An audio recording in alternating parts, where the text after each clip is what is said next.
Welcome into the Action Network podcast. We are presented by FanDuel. We are back for our second 2023 NFL Draft betting update.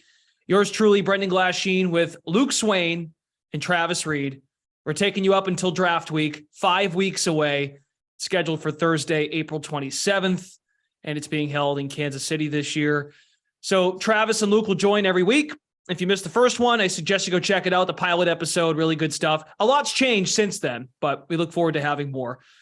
Let's lead off today's discussion because when we did not do an episode last week, the Bears and Panthers got busy and they made a trade. Number one pick going from Chicago to Carolina, DJ Moore to the Bears, the top 10 pick also going to the Bears. 2024 first, 2025 second. That's not related to what we need to discuss. The Carolina Panthers with the number one pick in the draft. Luke Swain, your initial knee-jerk reaction when you saw the deal. So you see the deal, like I think that everyone's initial reaction was if it was for Stroud, which our last show we kind of got into it where I've always thought it was going to be Stroud for reasons that really like. So we had Bryce Young, who had a lot to talk about because of his size. And then you have Richardson, where there's a lot to talk about because of his inexperienced and elite athleticism. And then it just feels like Stroud has never been talked about, and he has never been hyped because really there isn't anything to talk about. Where the two other guys, there's a lot to talk about for negative reasons. And Stroud is kind of just been the elite prospect, and for the exact reasons that there isn't a lot to talk about is why I've always thought he was going to go one. So with that being said, the odds completely flipped. Stroud got all the way up to minus 400, I want to say. And as the days have progressed, so it's gotten a week or two out, he started to come back down, which was expected because the initial reaction, everyone freaks out, and exactly it was exhibit A of why this market is so sensitive. Everyone freaks out. They bet Stroud. It balloons up to minus 400. And now it's starting to come back down, where this really does feel like a scenario of the Niners trading up a couple of years ago to the number 3 pick, where you have Stroud almost as if he was Mac Jones, where he's the guy everyone's assuming they're getting. But you also have this elite athlete in the background, who was Trey Lance, who would be Anthony Richardson, that everyone is kind of rumbling about right now. I still feel like it's Stroud, but the indecisiveness is starting to creep in naturally with everything being talked about. Okay. Travis Reed, your latest thoughts, maybe take us back in time, what you initially thought when Carolina traded up to get the number one pick. Yeah, we always thought it was going to get traded. It's just a matter of who. Carolina was one of the teams that was most desperate for a quarterback. So it makes sense that it was them. And by giving up everything they gave up, I think everybody thinks Chicago won the trade, despite Carolina doing what it had to do. I do think it's interesting that you make that move this early in the process without knowing which guy you want. At least that's the reports that came out. To me, if you're pulling the trigger on this trade, you know the guy you're going to get. So I thought that was the most interesting thing that happened this early in the process. And now they're still going to go to all the pro days and all that, and then decide which one they wanted. But, maybe they just, Chicago probably just played their hand really well of, hey, we're getting this offer. Hey, we have this offer. You got to give us your best right now or else somebody else is getting it. And so they just pulled the trigger on the deal. I do think it is Stroud. Like he said, he's still the favorite. But the fact that they said they have not made up their mind does kind of call back to last season and previous seasons of, okay, well, we thought it was going to be this guy, but maybe it's actually somebody else. Like, I do believe that it was Mac Jones at one point, and then it just became Trey Lance for whatever reason, whoever was making the call. And it very well could be the same thing where they traded up with Stroud as the guy, but Richardson has that crazy athleticism that it could change someone's mind, and it might as well. Same with Bryce Young. There's going to be, I mean, we're even getting reports that, which I don't buy into at all, that the Panthers are willing to trade out. Like every angle is going to be thrown at us. And it really is like, it's going to be a ride. Which I can't, because chaos is good. Again, like I've said before. It is good. It suits us well for this kind of podcast. Chaos creates a market to bet into for the draft. Without chaos, we'd have minus infinity odds, or just wouldn't be offered. So the chaos creates opportunity that we can leverage. Without the chaos, like there'd be nothing to bet, or they'd have nothing to offer.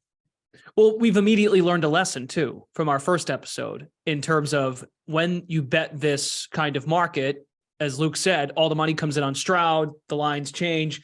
And what do you know? You look at FanDuel as we record to you on a Wednesday afternoon, Bryce Young plus 150, CJ Stroud minus 150. And the difference with the Mac Jones year, you had Lawrence, you had Wilson, those first two guys, Lawrence and Wilson, were consensus. And Fields, right? Which I guess Fields could be the Bryce Young comparison, but yeah, it's a very similar year in terms of there are a bunch of quarterbacks that can go in the top 5, top 10, but there really isn't a consensus like alpha Trevor Lawrence. And reading the tea leaves, Travis dropped this in our chat before we got started today. Albert Breer reporting the Ohio State Pro Day, a lot of Panthers representation. So Travis, you shared that. So when Luke says the rumor mongling about Carolina trading one, and we can move on after this, but I don't think they're going to trade one. No. Okay, but the fact that it's even being put out there, right.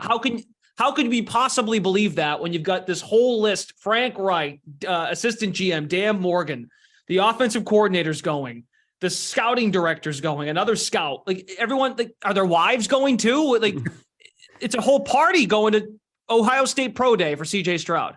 Yeah, and the one that stuck out to me is the owners. I'm not familiar with how often owners go to pro days. It's not uncommon, especially if you have the number one pick, for a lot of your staff to go. But that was the one that stuck out to me. Was I don't think I've seen where the owners are actually kind of hands-on going to look at a potential number one pick. So we'll have to monitor that. If they take the same group to Alabama or to Florida's pro day or anything like that, then it means nothing. But if that contingent gets a little bit smaller, that would tell me that, okay, they are leaning towards Stroud. Bama's tomorrow, I think. So yeah, shouldn't have to wait long. And I mean, and for what it's worth, maybe it's a party bus. All right, we're going to go from Ohio State down to it is Ohio State. So, I mean, like there are a lot of guys to look at this pro day, probably in terms of all of the pro days. Ohio State has the most that you'd want to look at for, like, they have other picks than just the number one. Right. So I want to get back to the Panthers briefly when we discuss how free agency has impacted the draft, because the Panthers were busy spending money with veteran players. But let's discuss other spots in this top 10, top 5. There's been chatter about the Arizona Cardinals. Will they stay at number 3 or will they trade down? And are the potential partners? Mel Kiper has the Colts, Kiper's latest mock has the Colts moving up to take Will Levis at 3. And that would allow Arizona to get some more capital, drop down to 4, and grab a defensive player. Will Anderson out of Alabama is the player Kiper brings up. Luke, we'll go to you first. Arizona moving down. Does it make sense because they have Kyler Murray, even though he won't be ready to go at the start of next year? So I think everyone is assuming that they're going to trade out almost as if it's going to happen, like the Bears did, which I think is part of the holdup with books kind of stalling on releasing over-unders, where usually they release the top 5 guys, et cetera, first. And it's definitely makes it almost impossible to set a line for someone like Will Anderson when the team that is very favored to take him could very well move up, where if you set a line at 3.5 for Will Anderson, let's just say, and then they trade out, that 3.5 very well could be middled on an over 3.5, then let's say under 7.5 or whatever it is. So I think I would say I would lean it's going to happen, but I don't think it's as much of a certainty as I think it's perceived right now, where Levis feels like he's kind of losing some steam in terms of going as early as he's been mocked, where like Jeremiah release his mock, who probably the most influential mocker out, where he had him all the way to 19, which he said in the context that if he fell, he just put him at 19 to Tampa because he would see them trading up to take him. So he wouldn't really actually get to 19. But he does feel like he's falling, which the Cardinals trading out is for one of two reasons. The Colts trading up because they want to make sure they can get their guy, or the teams like the Seahawks, Raiders, Falcons maybe trading up to get a quarterback. And if guys like Levis are starting to lose steam, that really hurts the Cardinals' leverage to leverage that pick, because if you don't have to trade up for a guy like Levis, if he's falling, he might not have to trade. So I think it's less likely than it's perceived, but definitely very likely. Cardinals could add a second and a third, and then, of course, just drop back one spot.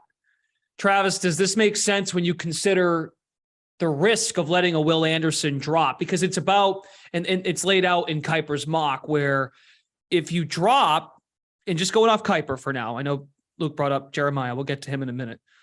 But if you drop down to 4, or say you let the Colts move up, at what point do the Cardinals cut themselves off, dropping down, where they miss out on an impact player defensively? Yeah, that's kind of the big question. But really, this is a brand new regime. So I think they're going to have some rope to where if they wanted to drop down, they could. They're also not a defensive player away from doing anything. They're going to be pretty bad next year. That's just kind of a given. So it's not like, oh, we have to get Will Anderson or else we're going to go, 7-9. That's your ceiling anyway. So if they get a big package, because they need a lot. So if they were to trade with the Falcons or the Raiders to move up 4 or 5 spots, I think that makes sense. And this is really where the draft starts. We don't know the guys at 1 and 2, but number 1 is going to be a quarterback. Number 2 is going to be a quarterback. So really what happens at 3? And we know at 4, the Colts desperately need that quarterback. So if they're, if that's Anthony Richardson and another team wants to leap, they know they have to get to 3. So I think that's why there's this consensus that they're going to trade out, because it makes sense. And I think you could even get like some dark horse team. I mean, like the Titans, if they really wanted to go all in. It doesn't make sense to me, but if they wanted to do it, and Arizona just gets a ton of picks, I could see them doing that as well. So I think there's a good reason why that's the big hot spot, because there's 2 teams at 1 and 2 want a quarterback, and the team at 4 wants a quarterback. And I think there's a pretty big gap between those top 3 quarterbacks and Levis. And I think Kuiper had Christian Gonzalez being the pick for the Cardinals, possibly, or did he have? Someone had Christian Gonzalez to the Cardinals. Oh, I thought it was Anderson for Kuiper as well. Let me see. Hold on. But getting him at 4 as opposed to 3, right? Yeah, trading back 1 spot. So it was who had? I've seen a couple mocks recently with the Cardinals trading back and taking Christian Gonzalez at like 6 or 7. So I think I don't think it's like Boomer. I don't think it's like a total bust if they don't get Will Anderson. Where I think they very well could have a plan B that is not far off being Christian Gonzalez. Because, I mean, like Travis said, like not one guy's going to fix this team, where Christian Gonzalez is somewhat of the prototype corner. That is, I don't want to say locked to be the first corner going. I have some Witherspoon, but I also don't think them going back to pick 7 with the Raiders I don't think it's settling for Christian Gonzalez. I still think that would be a guy that would work out well. And Zerline actually came out right before this show speaking to how the Colts aren't actually a lock, he doesn't believe, on taking a quarterback, which Zerline is like one of my favorites, honestly. And he's brutally honest on Twitter. And like the whole mock draft, I guess you could say, is the most groupthink product that exists. That is a highly clickable product that is very copycat, where right now we are in peak groupthink mock drafts, where we're going to get into Jeremiah's mock, but Zerline is very like, sometimes I don't even know if he reads anything else, but he basically was speaking to how the Colts could very well be in on Lamar, and Ballard being a lock to take quarterback is very far off from being as much of a consensus as it is currently, which Zerline provides those tea leaves that I actually buy into most of the time, that you won't see anywhere else. And usually it's in the replies of his tweets. So look out for his replies. Yeah. One thing I'll bring up with that with regards to groupthink, I looked at last year's draft, kind of what everybody had at this time, and Malik Willis was like 10th overall. Like that was the consensus of where he went, and he ends up going in the 3rd round. So this idea that, okay, everything right now is kind of what it's going to be in a month is definitely not true. So if you do hear some like off the wall takes, that does not mean it's wrong. Yeah. And like everyone, Jeremiah came out with his mock yesterday and was very outside the box. He had a bunch of guys that no one is seeing in the 1st round up until now. And like and everyone was saying it was quote unquote a fuck it mock out of Jeremiah. He just wanted to like, because Schrager is like very notable about his second to last mock Schrager has always put out. He kind of just goes crazy with it. And he has said that he does that so that he can get a gauge on reactions from notable people by that he wouldn't get if it was just a consensus groupthink mock. So after Schrager came out saying that, now everyone kind of defaults to, if they see a mock draft that is so outside the box, they just default to it being a fuck around mock, which I don't totally buy because of the peak groupthink that we're in right now, where just because Jeremiah, who is probably the most highly respected draft analyst that exists, where why do you say that? You've said that a few times now. Jeremiah? Yeah. He just is. I mean, he's just he's I was curious if you had a, like your obsession for him, if you had a special love for him. Why? He's kind of, I mean, we just don't have, like, I am a Kiper supporter. Without Kiper, we wouldn't have the draft where it is today. McShay is like kind of here or there. We're really like, out of like the major personalities, Jeremiah is really, who used to work in the league, who's very plugged in. Really just no reason not to. And there isn't really anyone else with Mayock leaving. But anyway, Jeremiah's mock, he did it with Tyree Wilson, who's starting to fall a little bit. He had a couple of guys in the 1st round that everyone's saying it's a fuck around, which it's just so off the cusp that it's against the grain of the groupthink that I think we actually have to take with a grain of salt moving forward, where he had a bunch of guys that are risers. Example being, so if you want to take, so the cornerback market, first defensive player or first cornerback drafted is a market that's available right now on FanDuel. Christian Gonzalez, the favorite, -150. Then there's Devin Witherspoon at +175. Well, Witherspoon actually goes in Jeremiah's mock 6th overall to Detroit, a team, and this relates to our discussion I want to have about free agency impacting the draft. CJ Gardner-Johnson, the trade for Sutton. I mean, I guess they could. The Lions could load up in that secondary. It's an important piece in a passing league. But Jeremiah, back to the point, Jeremiah has Witherspoon going 6. He would be the first corner off the board. And then Gonzalez 8 to Atlanta. So that does not reflect. I guess what I'm trying to ask, Luke, is you look at Jeremiah's mock, then how do you weigh that against the market, what the odds are telling us at FanDuel? Just using corner as an example. So there's a couple of guys that Jeremiah like loves this year. And Witherspoon is one of them, where I think he has Witherspoon like 6th on his big board. So I do believe guys like Witherspoon going ahead of Gonzalez is very possible. I think Witherspoon is going to be more of a fit for a team in order for him to go ahead, where Gonzalez can just go to any team. But he loves Witherspoon. He loved Kincaid. So I just kind of, with that, like, it's very possible. I have a Witherspoon first corner from weeks ago. But he also, like, I do believe he's just going to have Kincaid ahead of Mayer, Witherspoon ahead of Gonzalez in most of his mocks, just because he has him personally rated higher, which makes it possible, because if he does, which, yes, he is respected, he used to be in the league, that very well could be a team sharing his opinion against the grain of the consensus on the other two. Okay. Travis, I don't think his odds are bettable right now on Witherspoon though. Right now, like, I think he's like 180 plus 180, which it should be higher. Yeah, down to 175. Same, just about the same.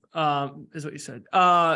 Travis, any thoughts on when you look at Jeremiah? I know we've brought up Kuiper a few times, and when you weigh those projections against what the market is as the market moves. And I know we talk quarterback for quite a bit, but when you look at those other markets, corner, first defensive player, first receiver, et cetera. Yeah, I do look at that, and I mostly just make like a composite ranking of a few of these and then just see how close they are, see if they're in the same tier. Is one guy clearly ahead of another one? And that's how you can kind of make some bets. We'll talk about that a little bit later, but yeah, I think that's how you do it. You don't just say, oh, well, he's ahead of him in this mock, so I'm going to take him at plus money because that's a good bet. It's more of, okay, if I look at, these 10 mocks and he's ahead in like 8 of them, then you can start to make a better line of, okay, here's what the true line maybe should be.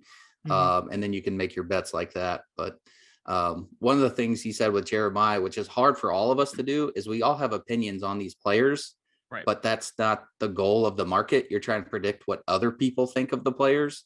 So you kind of have to erase that from your mind. Like, it doesn't matter what I would do with Will Levis. I have to think of, okay, what are these teams going to do with Will Levis? So it's kind of a lot and thinks of NFL draft betting. That's how you have to think of it.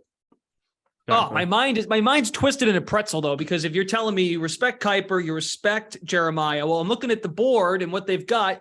Kuiper's got Levis going 3rd, and then Jeremiah's got Levis going 19th to Tampa. Yeah. So if me being the consumer trying to, Travis, what was the line you just said? You got to think the way the teams think. Well, based on that, I don't have a fucking clue. Well, that's the thing. None of us do right now. And they don't either. They're kind of giving their best guess. And like you said, we're 6 weeks out. Once we inch closer, we'll get a better idea. And we've also only gone through the first wave of free agency. There's going to be a second wave and a third wave. And that'll start to paint the picture a little bit clearer as well of, okay, now we actually know these team needs. Will we see a Lamar Jackson trade? Will Aaron Rodgers actually be on a team by then? This will start to clear up, and then we'll actually have a better picture of what's going to happen. So, I mean, Jeremiah had Hendon Hooker in the first round yesterday, which, that's a little crazy, but that Hendon Hooker in the first round at like pick 25, I think it was the one that definitely ruffled some feathers against the grain. But Zerline this morning also said that he thinks Ballard has interest in guys like Hooker, which would be like a 2nd round target if they don't go QB at 4, which I just love chaos, which like him saying that probably moved the line a little bit, which is how sensitive it is. But yeah. We're recording to you on a Wednesday, folks. If you're looking, Jeremiah's got one up on NFL.com from Tuesday, and then Kuiper, I think, came out with the latest mock on Monday. So we're just reference points if you're like, what are these guys talking about? Okay, so let's spend some time on this, then we'll get into some bets. Free agency movement to this point. So Travis brought that up. You're going to have your first wave, those marquee moves at certain positions, the day one moves, then you get your 2nd tier moves. But I think what you're trying to say is now not a tier, but a wave, the next wave of free agency. But let's discuss, since we last spoke, a lot's changed. Quarterbacks about the same in terms of the big names. Now, I know Rodgers and Jackson don't count. I'm talking free agents now. Garoppolo, Carr, Andy Dalton to the Panthers. So they've got a sure backup plan. Darnold in the mix with San Francisco. Heineke to Atlanta. Brissett's in Washington now. I'm just throwing out examples here. The tight end market I find really interesting. Dalton Schultz, 1-year deal. Mike Gesicki, 1-year deal. Are the tight ends in this first round now attractive for Dallas to move up, to go get a Mayer or a Kincaid? The Panthers are spending to maybe surround a Stroud or a Young by established pros. Talked about the Lions secondary. So I guess what my long way of asking, we'll go to Luke first. What moves so far in free agency that have transpired? What are some that come to mind and make you think, okay, now I have a better idea what X team might want to do with their draft pick early on?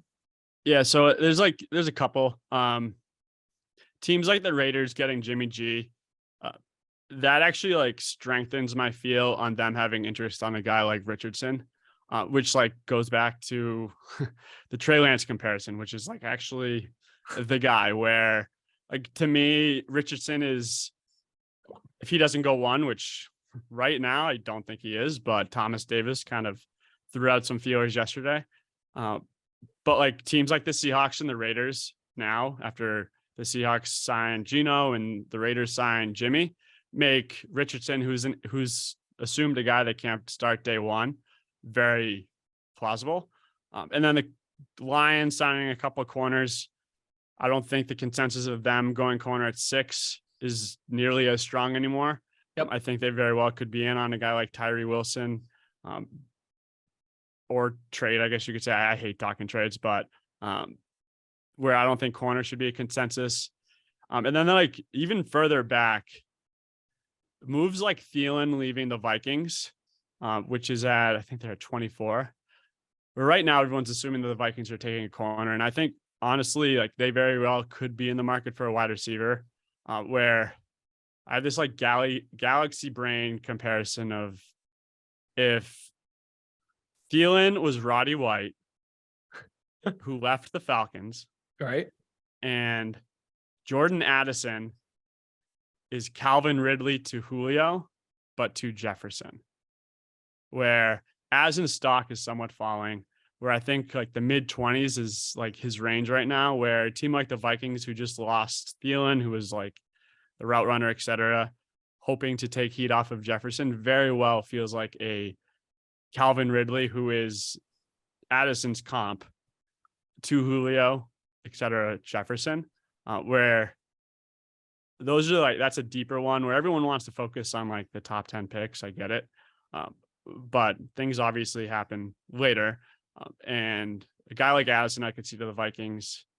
I think tackles, and the other last one I have is. Well, and real quick, I want to jump into the other thing that's fascinating about that is the Giants pick 25th, and they're connected to Jordan Addison as well.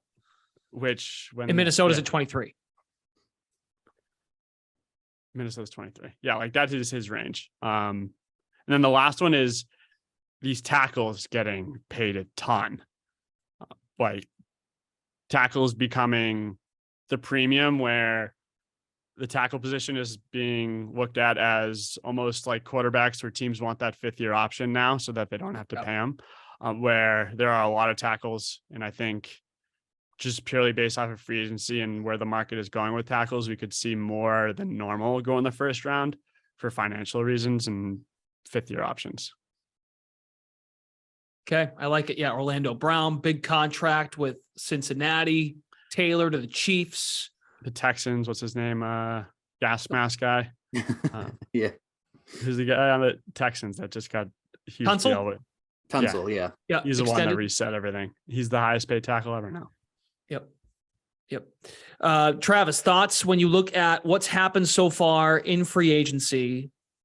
Do you have a little more clarity? And like, I think just to hammer this home, everybody, that folks listening, like there are markets right now that are not available when we talk over under with picks, but these are things to think about when a Jordan Addison comes up on the board or is in that range or best of it. You're on your living room couch. You see Kuiper's best 5 available. We're at like pick 18 and you're like, oh, look at this. Here come the Vikings. Here come the Giants, or here comes Seattle. Just throwing out teams that could be in on a receiver. These are the edges you can get by considering these things now. When you might want to place a bet ahead of time, of course, or maybe in a live opportunity. But Travis, free agency, what has it taught you about the market or what markets might look like for teams? Yeah, one of the markets that is available now is which team will Bijan Robinson go to? And the Eagles were the favorite for that, and I never really bought into that. They're very into analytics, and the analytics do not like taking running backs in the first round, much less as a high first rounder. And now they signed Rashad Penny, who again, the analytics really like him when he's healthy. That's been his only really issue is he can't stay healthy. Right. But I do think that really kind of signals, hey, we're not interested in him, at least with their first rounder. If he's snuck back to the second, maybe they do it. But so I think that's maybe one where, where is Bijan going to go? Another one people thought was maybe Detroit, who really loves to pound the ball. They do. Well, they already have Swift and they signed David Montgomery. I don't think they're in the market for Bijan Robinson now. So whenever you're looking at those type of markets, some of the top teams that were favorites have already signed running backs in free agency. That doesn't necessarily mean they're not going to take him, but I think that lowers their odds and, opens it up to some of these other teams. And Bijan is like the guy that's impossible to predict right now. Yep. And it really is impossible because he's probably the best running back to come out since Saquon. Let's just say, in no position has taken more of a hit in terms of valued across the league than running back, while we have this like generational running back coming out. I'm seeing mocks have him in to the Bills at 27 or to the Falcons at 8. So his like range is so crazy, but he's definitely on the first, where if you took his profile and he was like a tackle or a quarterback as highly rated, it'd be the number 1 pick automatic just because he's a running back. Where I don't think he's going to fall out. Yeah, I don't think he's going to get past 20. I have no idea what team, but I don't think he's going to make it to past 20. Like Gushing, you like really now. I don't want to talk about Jeremiah too much, but he harped a point New England that felt so strong. Like it really just changed my mindset on the position. But I want to say before the combine, he made a point about he doesn't have a problem with teams that are win now drafting a running back in the first round. He has a problem with teams that are not in the win now drafting a running back in the first round and just wasting his prime years, where a team that is winning now can utilize 5th-year options, et cetera, and get him in his prime because the shelf life is so small that really is just going to be a waste on a bad team like the Falcons. I tend to agree. Etienne to the Jaguars, even though now their division's horrible. Who am I thinking of? Najee Harris now that team was trying to win, I guess, with Big Those Ben are 2 playoff teams at the end. But the Clyde Edwards-Helaire, they were in win now mode, but man, what a waste of a pick in the first round and could have taken literally anybody else. Everyone thought that was like the best pick ever, though, for what it's worth. Like he definitely. This will happen. Great. It'll happen when Bijan gets taken too. We'll be like, oh, he was worth it. He was such a good pick. And then in 3 years, we'll have to wait and see. So Bijan Robinson plus 1,000 team to draft him, Philadelphia Eagles. You think that's playable right now? No, I don't think it is. Oh, you don't? No, because they signed. Yeah, like I said, they signed Penny. They basically already have 3 running backs on the roster. It's just the way their team structure works. They don't want to spend money on the running back room. I don't think they're. Because they were the favorite at one point, and I thought that was kind of silly. Now it's Dallas, but they draft 26th. So I'm trying to, because Luke doesn't think he's going past 20. Yeah, I mean, like we said, this is like the wild card. He's the wild card. Yeah, maybe Philly is just hyping him up to trick Dallas into taking him. So yeah, that is like there is no way to bet. Like if there's one market you just can't bet into, it's Bijan because his standard deviation on my sheet is breaking standard deviation. Like it is just like every team could take. It's just I'm literally speechless about trying to predict where he's going because no one has any idea. Because it's just such a wild card position. And Chargers are high on the board too. Chargers would be the one where like. They would do something like that. New coordinator, Eckler's not happy. I mean, I do a gut mock every like week or so where I just like fire out a mock draft myself off the whim where I don't think, I just do it. And I put him no group think. Yeah, I just do it. And even though I still don't think he's gonna get past 20, like there just weren't any teams that I was drafting him with. And I think it was right when they franchised Pollard. It was the last one I did and let Zeke go. So I put Bijan to the Cowboys, which feels like perfect coming from Texas, et cetera. And then I hit submit and immediately I wanted to swap it out with the Chargers because like Chargers at 21 is definitely kind of that like perfect value spot for him where you're not reaching on a running back, but at the same time, like him falling to 21, like slam. Which if he falls, he's good enough that a team could trade up. That's like watch like the Chiefs trade up for him or something. Jesus. Please no.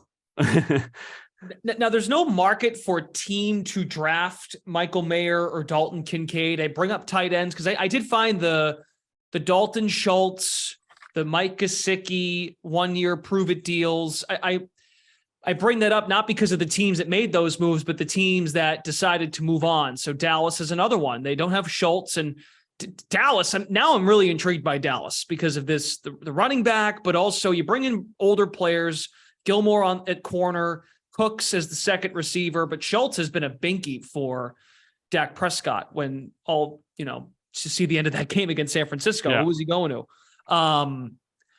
Do either of you have a thought on the developments of Mayer and Kincaid or teams? Do those deals for those tight ends tell you about the market for free agent tight ends? And now, okay, hey, these guys are going to be highly coveted earlier in the first round, potentially. Tight end is tough because, go ahead, Luke. No, go ahead. Go. Okay. I was going to say, because usually that's a position that doesn't contribute very much in year one. It always takes them a year, just to kind of learn the offense because they have so much to do. So they're basically a receiver and an O lineman all wrapped into one position. Yep. But so like the teams in the win now mode, like Dallas, it's tough to just bring in a rookie, although they do have another tight end. I mean, it's not the only one on the roster. So I do think this is one of the best tight end classes in a while. I think you could see 3, maybe even sneak in 4 to the first round, especially the way teams are using tight ends as kind of the move tight end as just another receiver and not just kind of the blocking specialists that they, used to be. So I think the way that's moving, you are going to see more of those. So maybe there are some teams that are saying, hey, let's just wait. We don't need to sign one of these guys. We'll just see which one of these 4 kind of fall in our lap and take our shot on them. Yeah, and like right now, like I agree with Travis. Like this is probably one of the better tight end classes in a while, where the 2 top guys between Mayer and Kincaid are kind of polar opposites. Where you have Mayer, somewhat of like the old school Gronk, where he can block and receive, where he's not like the elite playmaker receiver. Then you have Kincaid, who's like Kelsey, who is just the elite pass catcher with not blocking really. But then at the same time, you got guys like Washington, who's like 6'8" alpha. Then you have Luke Musgrave, who has all the measurables. Like there's like 3 or 4 tight ends behind those 2 that in any other year probably would have a case to go in the first round. And very well could if a team falls in love with them. Mm-hmm. But the issue right now is there really isn't a consensus on what teams, because it is such a wild card position, there isn't really a consensus on what teams we're going to pinpoint in the first round going tight end. Like right now, there was the Packers love going tight end. That's kind of fading. Mm-hmm. Seen some Washington. You think that's fading with Tunyon out? The Packers are like wide receiver tight end. But like, we just don't like, they are a possible team. And then you have the Lions at 18, who are becoming like probably the favorite to be the first team with them losing Hawkinson. Yep. And just becoming a total contender. And then you have Chargers are one of the teams, Chargers, Cowboys, and then like the consensus team that's taking a tight end up until now is the Bengals at 28. Like every mock draft you see is basically just putting a tight end to the Bengals at 28, whichever guy's left between the 2. But really figuring out what teams where they're so different, where Mayer, I don't even know. I like Kincaid more, but I think Mayer's more of like plug and play. He can win. Or like Travis said, it's a position that usually they start to develop in their second or third year, where Mayer just feels like plug and play. He's good to go, or Kincaid might take a little longer. Cincinnati makes sense. 28th pick. They lost Hayden Hurst to the Carolina Panthers. So Hayden Hurst is the exception to what I brought up 1-year prove-it deals. He got a 3-year deal with Carolina. So, but that's, again, I think that relates to them taking a quarterback early and putting some veterans, skilled players on the offense. Okay, let's wrap it up with some bets that, and you might not have many at this stage. I understand that. We have 5 more episodes to go before draft week, including the week of the draft. What bets would you recommend or even not recommend? So I thought that was a good lesson to learn there. We talked so much about the running back coming out of Texas and Bijan Robinson. Sorry, drew a blank on his name. Don't go near that, even though, because what Philadelphia did. Good. Okay, good. Got it. Thank you. What about what we might want to do now? Luke first. So right now, I think the best bet is no bet with the current market. We are, from what I've been told, over-unders are coming out this week. And everything that's been available to this point has been available for a while and basically has just been bled dry. I really don't think there's any value out there. So yeah, I would honestly just start prepping, start being ready, because when the over-unders come out, they're going to move fast and things are going to get taken off, and it is a very sensitive market, and being ready to react when they do come out, I think, is probably most important thing, because numbers are going to fly. Guys are going to get taken off and put back up. So honestly, I know that's not, we're a sports betting podcast, but currently at the current state of the market, there really isn't anything. If anything, I mean, maybe Jackson Ajimba feels like he's becoming the consensus favorite to be a first wide receiver taken. If there's plus odds anywhere, I guess. But he was a lot better a couple of weeks ago. And I'd be shocked if someone went ahead of him. Really, yeah. No, that's the least sexy answer ever. But we are very close. I was borderline worried that the over-unders were going to go out while we were recording this. So any minute now, literally any minute, they better, or because I'm getting to the point of breaking. Well, don't break the sexy meter, or maybe do break it so it get better. Travis, why don't you take us home here? Anything you'd like to play now, or anything that you're just keeping an eye on? I think is another way of looking at this too. Yeah, I do agree. Just looking at my composite rankings, I have Smith and Jigba at 11. Then the next is Addison at the 20 range that we talked about. So I do think he's firmly in that number one. Another one that I think is close is the first offensive lineman taken. Skoronski is first at 11.4, then Paris Johnson 11.6.